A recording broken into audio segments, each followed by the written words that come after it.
Hi everyone. I was at a cafe with a friend of mine and we were talking about the Udemy class I'm doing on how to be a travel writer.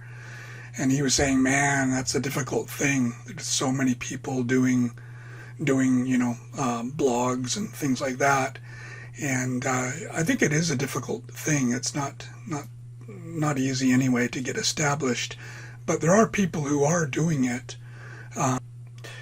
Often the people who are doing it have a safety net. One of my friends, he was working as an English teacher, and then his wife was doing her best to get her career off the ground, and now she's doing very well. So I think if you have a family that you can rely on while you're trying to get things going, there's potential. Another idea is having a website that promotes something else, like me. I've got a travel I've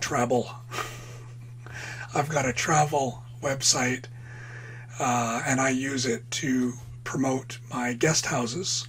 And it's a service to my guests as well. I write about the area and all that stuff. So I give back a little bit. I also get something out of it because people book the guest houses after reading the website. But some people are doing very well with vlogging.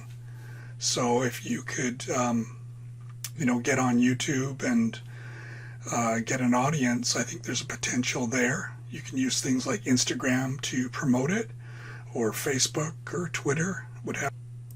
One gentleman, he started with a website, and then that moved on to him getting on with a major travel site. So that also happens. I mean, you showcase yourself, showcase your writing, showcase your photography, start at a website, and then move on from there. So I think there is potential. It's not an easy road, but some people are doing very, very well. So yeah, it just depends on how you go about it. But I think there is potential if you work at it.